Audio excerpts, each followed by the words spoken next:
Assalamualaikum warahmatullahi wabarakatuh. Selamat pagi pemirsa Trans 7. Hasanah Ensiklopedia Islam Dunia pagi ini kembali hadir ke hadapan Anda untuk berbagi pengetahuan dan saling menasihati dalam kebajikan. Satu fenomena menarik, kini banyak orang yang menekuni tasawuf atau sering disebut juga dengan sufi. Memang bukan hal yang baru, karena tasawuf sendiri sudah mulai dikenal sekitar tahun 200 Hijriah atau sekitar tahun 900-an Masehi. Yang sekarang berkembang, tasawuf digemari karena dianggap bisa menjadi obat penenang jiwa di tengah kegelisahan kehidupan modern. Perkembangan ini tidak serta-merta menghilangkan kontroversi tasawuf atau sufi itu sendiri. Sejak dulu sampai sekarang, seakan tidak pernah ada habisnya bahasan tasawuf ini. Bagaimana sebenarnya Islam memandang permasalahan ini? Ada apa sebenarnya dengan ajaran tasawuf? Sehingga banyak ulama yang terus mengkritisi tokoh-tokoh yang menyebarkan ajaran tasawuf. Bahkan ulama yang mempunyai gelar Hujatul Islam, Imam Al-Ghazali, sempat mengkritisi para tokoh penyebar paham tasawuf seperti Al-Hallaj dan Ibnu Arabi. Sebenarnya apa makna tasawuf itu sendiri? Dan bagaimana perkembangan tasawuf yang sebenarnya? Apakah memang benar tasawuf dibubuhi oleh beberapa ajaran di luar Islam? Wallahu a'lam.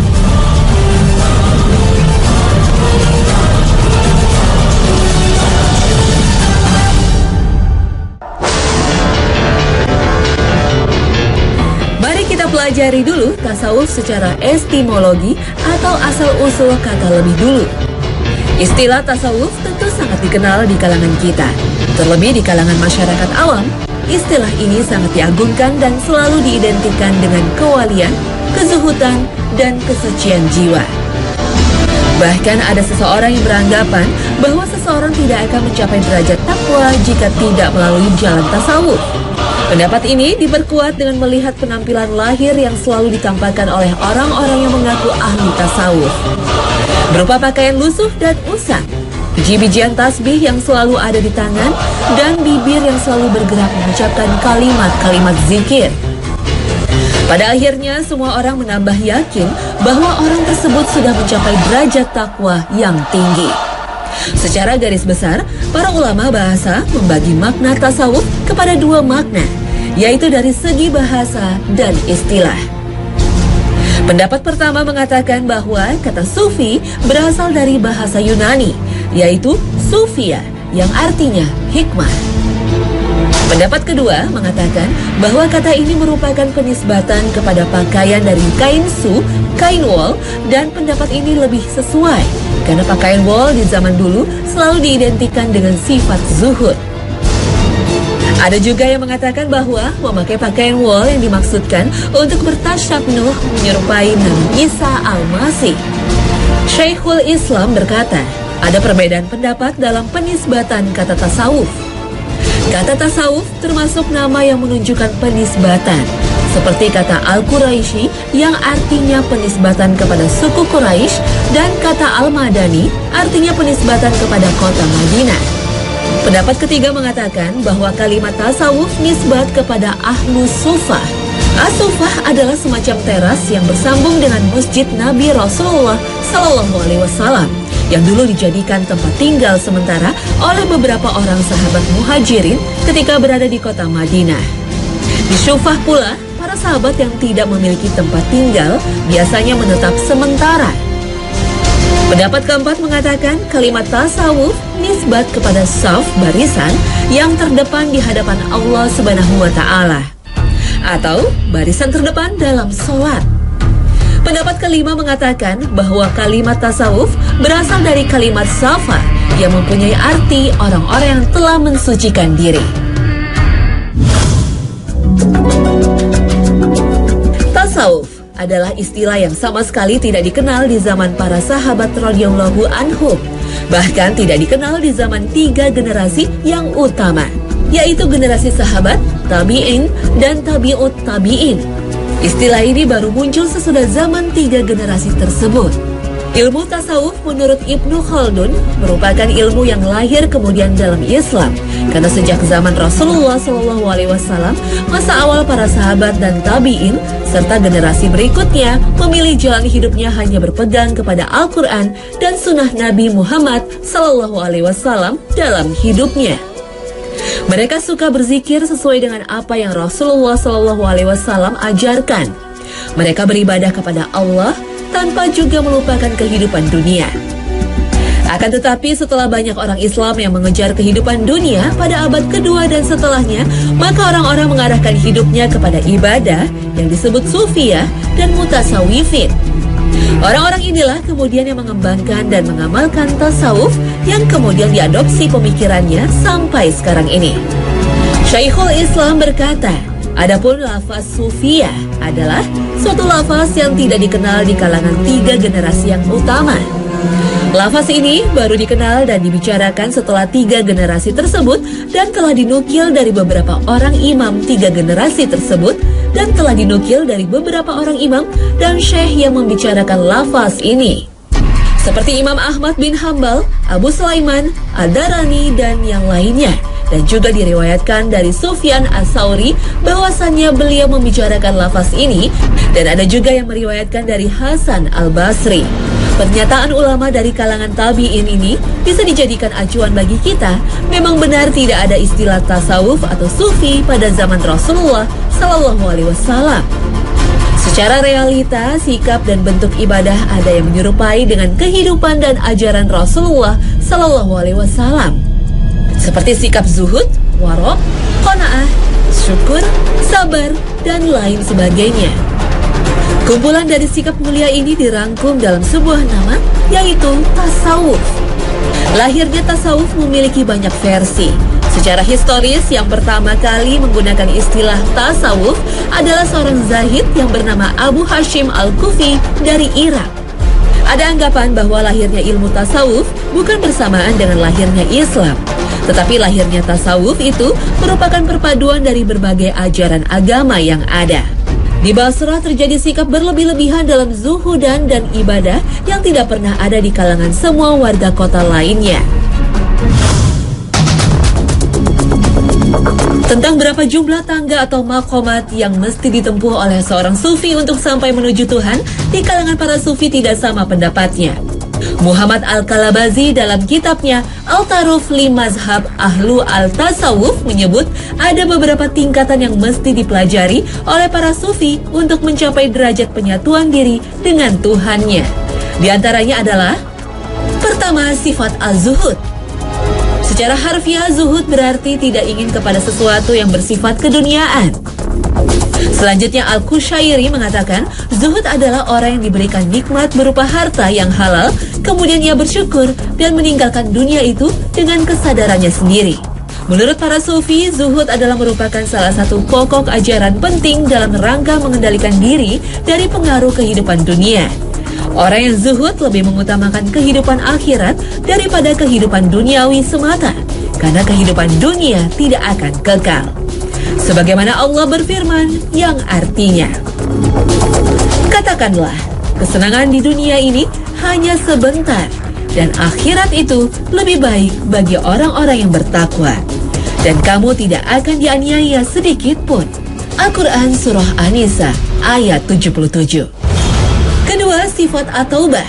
Kalimat taubah berasal dari bahasa Arab, yaitu dari kata taba yatubu taubatan, yang artinya kembali.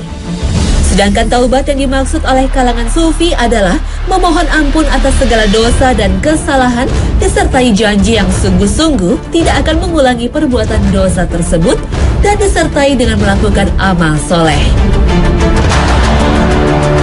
Taubat yang sebenarnya dalam paham sufisme adalah lupa akan segala hal kecuali hanya ingat kepada Allah Subhanahu wa Ta'ala semata yang melebihi segala-galanya. Ketiga, sifat al-wara. Secara harfiah, al-wara artinya soleh, menjauhkan diri dari perbuatan dosa. Kata ini selanjutnya mengandung arti menjauhi hal-hal yang tidak baik. Dan dalam pengertian sufi, al-wara adalah meninggalkan segala yang di dalamnya terdapat keraguan-raguan antara halal dan haram, syubhat. Sebagaimana yang disabdakan Rasulullah Shallallahu Alaihi Wasallam dalam sebuah hadisnya yang sahih, yang artinya, barang siapa yang dirinya terbebas dari syubhat, maka sesungguhnya ia telah terbebas dari yang haram. Hadis riwayat Bukhari. Keempat, sifat al-hal. Al-hal merupakan keadaan mental seperti perasaan senang, sedih, takut, dan sebagainya. Atau dalam bahasa Arab disebut dengan sebutan al-khawf, takut, atau wadu, rendah hati, al-taqwa, tunduk, berterima kasih, al-syukru, dan lain sebagainya. Kelima, sifat al-mahabbah. Kata mahabbah berasal dari kata ahabba yuhibu mahabbatan, yang secara harfiah mengandung arti mencintai secara mendalam atau kecintaan yang mendalam. Dalam Mu'jam al-Falsafi, Jamil Shaliba mengatakan, mahabbah adalah lawan kata dari al-baghdh, yaitu cinta lawan dari benci. Al-mahabbah biasa diartikan juga dengan al-wadud, yaitu yang sangat mengasihi dan menyayangi. Selain itu, mahabbah dapat pula berarti kecenderungan pada sesuatu yang sedang berjalan dengan tujuan untuk memperoleh kebutuhan yang bersifat material maupun spiritual, seperti cintanya seseorang yang sedang kasmaran pada sesuatu yang dicintainya, orang tua pada anaknya, seseorang pada sahabatnya, suatu bangsa terhadap tanah airnya, seseorang cinta terhadap harta yang ia punyai, dan lain sebagainya. Sebagaimana Allah berfirman yang artinya, dijadikan indah pada pandangan manusia kecintaan kepada apa-apa yang diingini, yaitu wanita-wanita, anak-anak, harta yang banyak dari jenis emas, perak, kuda pilihan, binatang-binatang ternak, dan sawah ladang. Itulah kesenangan hidup di dunia, dan di sisi Allah lah tempat kembali yang baik, surga. Al-Quran Surah Ali Imran ayat 14.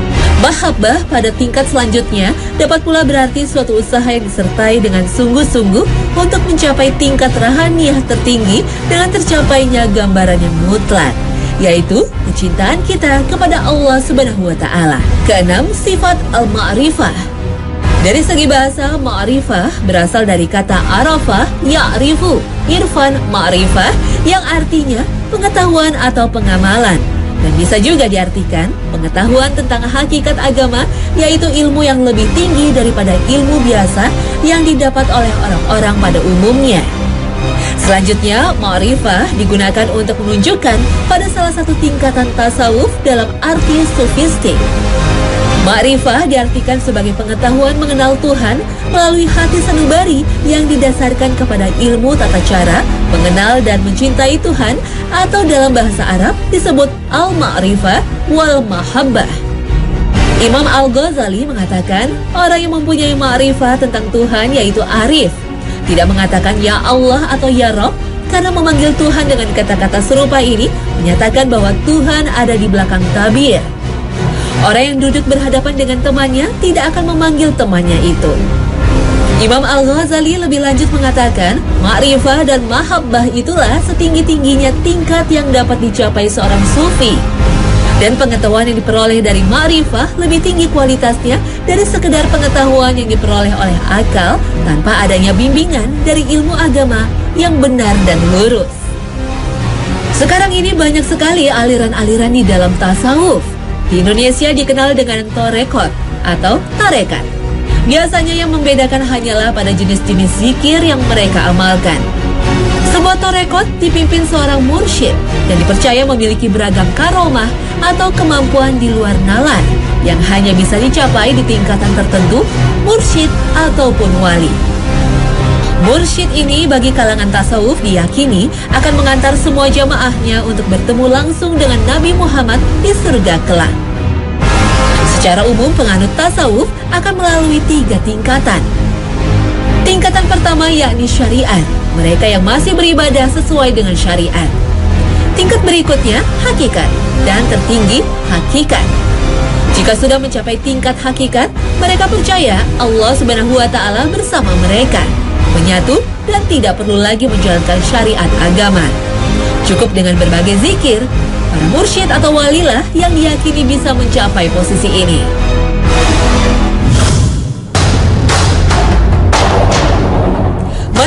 Tasawuf dasarnya agama Islam, namun dalam beberapa praktek ibadah, mereka juga mengadopsi dari tradisi dan ajaran-ajaran lain. Umpamanya mereka meniru kebiasaan Nabi Isa alaihissalam berpuasa di siang hari, lalu beribadah sepanjang malam. Hal inilah yang memicu kaum sufi yang ortodok atau ekstrim, mereka menjalankan puasa selama-lamanya. Lalu sepanjang malam mereka pergunakan untuk melakukan sholat dan berzikir. Maryam sendiri sebelum melahirkan Isa alaihissalam, termasuk anggota biarawati di bawah bimbingan Nabi Zakaria, sangat menekuni ajaran spiritual, berpuasa di siang hari, berzikir, dan bertafakur di malam hari. Kemudian perkembangan agama Kristen pada masa berikutnya, para pendeta atau rahib semakin banyak menekuni kehidupan spiritual dengan cara zuhud dan bertapa untuk menunjukkan kecintaan kepada Tuhannya. Hal semacam ini dalam ajaran Islam justru kurang pas dengan kebiasaan Nabi Muhammad SAW.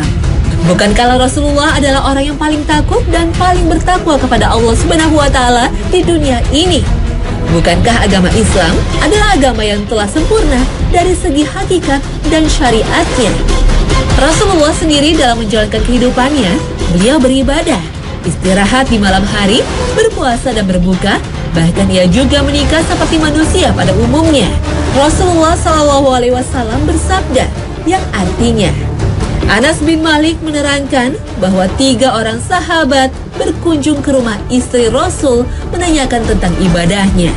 Tatkala mereka mendapat penjelasan, masing-masing mengambil kesimpulan dan mengatakan, bagaimana kita ini dibanding dengan Rasul SAW yang sudah dijamin mendapat ampunan Allah, baik yang telah berlalu maupun yang mendatang. Di antara mereka ada yang berjanji, saya mau sholat malam selamanya. Yang kedua mengatakan, saya akan saum tiap hari sepanjang tahun. Yang lain lagi mengatakan, saya tidak akan menikah dan akan menjauhi wanita. Tidak lama kemudian, Rasul tiba dan bersabda, kalian mengatakan begitu, begini, demi Allah, aku yang paling takut pada Allah dan paling takwa padanya. Namun ingat, aku saum, tapi suka berbuka. Aku sholat, tapi juga tidur. Dan aku juga menikah dengan beberapa wanita. Barang siapa yang tidak menyenangi sunnahku, bukan dariku. Hadis riwayat Al-Bukhari. Kaum tasawuf juga terpengaruh sebagian ajaran Hindu-Buddha yang sangat menonjol dalam tata cara pelaksanaan tasawuf oleh aliran tasawuf Irfani misalnya. Abu Yazid Al-Bustani dengan ajaran Ittihadnya, Al-Halaj dengan ajaran Hululnya, dan Ibnu Arabi dengan ajaran Wihdatul Wujudnya. Hulul adalah menitisnya Allah Subhanahu wa Ta'ala ke dalam diri manusia, dan Wahdatul Wujud yaitu bersatunya wujud Allah Subhanahu wa Ta'ala dengan jiwa manusia. Ajaran Hindu mendorong manusia agar menyatukan jiwanya dengan dewa yang disebut penyatuan Atman dengan Brahman, yang sama dengan Ittihad, Hulul, dan Wahdatul Wujud dalam tasawuf. Sedangkan ajaran Buddha mendorong untuk mencapai nirwana dengan cara meninggalkan kehidupan dunia atau berkontemplasi bersemedi untuk meniadakan dirinya. Dalam tasawuf dikenal dengan fana dan al-baqa, yang mengajarkan kepada anggotanya untuk meninggalkan keduniawian dan mencapai kekekalan dengan sedekat-dekatnya dengan Allah. Tasawuf juga terpengaruh pemikiran filsafat, umpamanya pendapat Pitagoras. Pitagoras berpendapat bahwa roh manusia bersifat kekal, yang selalu ingin menempati surga, tetapi tidak dapat menempati surga bila telah dikotori oleh jasmani yang sangat menyenangi kehidupan duniawi. Orang-orang sufi pun kebanyakan seperti ini, yakni meninggalkan hidup duniawi, lebih fokus untuk akhirat dengan memperbanyak zikir. Bagi seorang muslim, dunia memang penjara. Kita wajib untuk berlatih mengendalikan dunia, sebagaimana sabda Rasulullah SAW yang artinya, dunia merupakan penjara bagi orang yang beriman dan surga bagi orang kafir. Hadis riwayat Ahmad dan Muslim yang bersumber dari Abu Hurairah. Ada juga pengaruh pemikiran Plotinus di Iskandaria yang juga terkenal dengan teori emanasi. Teori tersebut mengatakan segala yang ada merupakan pencarian dari Zat yang Maha Esa, dan sesuatu tersebut akan kembali lagi kepadanya. Karena itu disyariatkan mensucikan diri dari kotoran dengan cara meninggalkannya, sehingga ia bisa menyatu dengan Tuhannya. Hal ini tentunya menjadi bahan sorotan bagi para penganut tasawuf modern atau tasawuf sunni. Antara lain Imam Al-Ghazali mengatakan bahwa tidak pernah terjadi ada hamba dapat menyatu dengan Tuhannya lalu menjadi Tuhan. Karena seorang hamba berposisi sebagai tercipta, sementara Allah Subhanahu wa Ta'ala adalah sang pencipta makhluk kedua wujud ini tidak dapat dileburkan menjadi satu wujud. Dan yang bisa dilakukan oleh seorang hamba adalah mendekatkan dirinya kepada sang pencipta, maka sang pencipta pun akan kembali dekat dengan seorang hambanya. Sebagaimana firman Allah Subhanahu wa Ta'ala yang artinya, dan kami lebih dekat kepadanya daripada urat lehernya. Al-Quran Surah Kahf ayat 16. Dan kami lebih dekat dengannya daripada kamu. Al-Quran Surah Al-Waqi'ah ayat 85. Apakah ayat ini menunjukkan bahwa Allah Subhanahu wa Ta'ala menyatu dengan diri manusia sebagaimana yang dipahami oleh Ibnu Arabi dan Al-Hallaj? Tentu bukan. Menurut Imam Ibnu Katsir, makna ayat-ayat ini menyebutkan bahwa kedekatan dalam dua ayat di atas tidaklah bermakna bahwa Allah Subhanahu wa Ta'ala menyatu dengan hambanya al-hulul atau wahdatul wujud. Ini adalah akidah yang salah. Makna kedekatan dalam dua ayat tersebut adalah kedekatan malaikat terhadap manusia. Rinciannya adalah sebagai berikut. Pada ayat pertama surah Kahf, ayat 16, sifat dekat dibatasi pengertiannya dengan menunjukkan ayat tersebut. Selengkapnya, ayat di atas berbunyi, dan sesungguhnya kami telah menciptakan manusia dan mengetahui apa yang dibisikkan oleh hatinya, dan kami lebih dekat kepadanya daripada urat lehernya. Yaitu ketika dua orang malaikat mencatat amal perbuatannya, yang satu duduk di sebelah kanan dan yang lain duduk di sebelah kiri. Tidak suatu ucapan pun yang diucapkan seseorang, melainkan ada di dekatnya malaikat pengawas yang selalu hadir. Al-Quran Surah Kahf ayat 16 hingga 18. Firman Allah Subhanahu wa Ta'ala yang berbunyi ketika dua orang malaikat mencatat amal perbuatannya adalah dalil yang menunjukkan bahwa yang dimaksud oleh ayat di atas adalah dekatnya dua malaikat yang mencatat amal. Sedangkan pada ayat kedua surah Al-Waqi'ah ayat 85, kata dekat di situ berkaitan dengan keadaan seseorang yang sakratul maut. Padahal yang hadir dalam sakratul maut adalah para malaikat. Berdasarkan firman Allah Subhanahu wa Ta'ala yang artinya, sehingga apabila datang kematian kepada salah seorang di antara kamu, malaikat-malaikat kami akan mewafatkannya, dan malaikat-malaikat kami itu tidak akan melalaikan kewajibannya. Al-Quran Surah Al-An'am ayat 61. Maka kedekatan yang dimaksud adalah kedekatan malaikat mau yang diutus Allah untuk mencabut nyawa seorang hamba.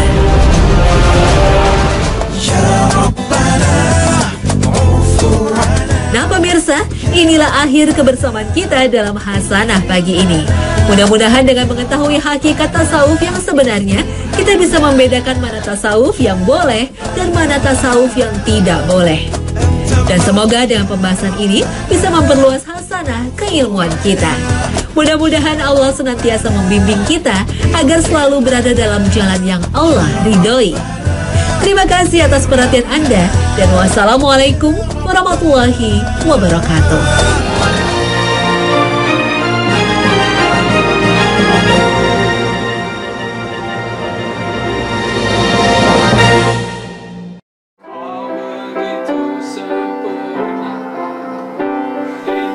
It's like a passion, it's hobi dan saya suka.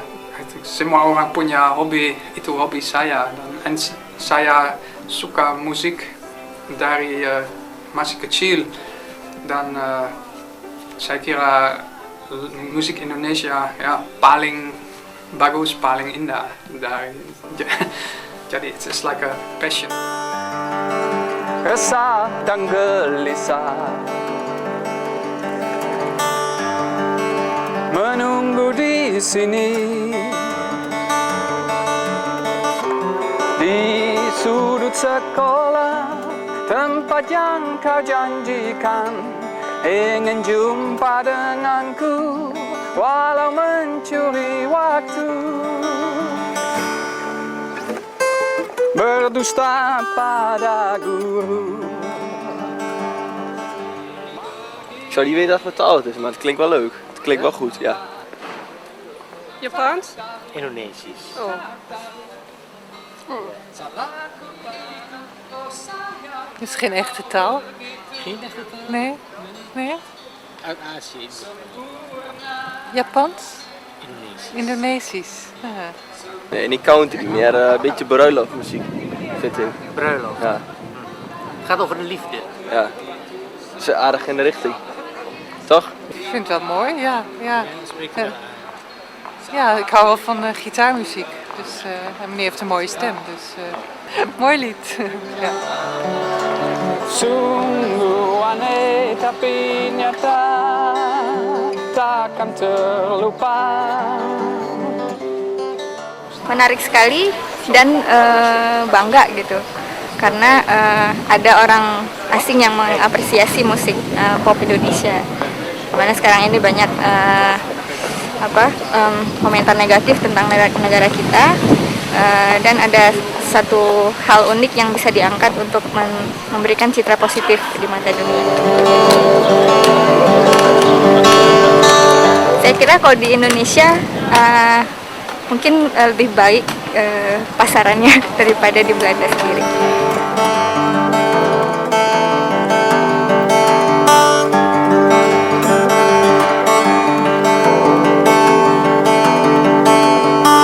Masa-masa paling indah,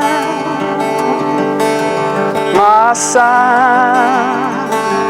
indah, kisah kasih di sekolah, kasih indah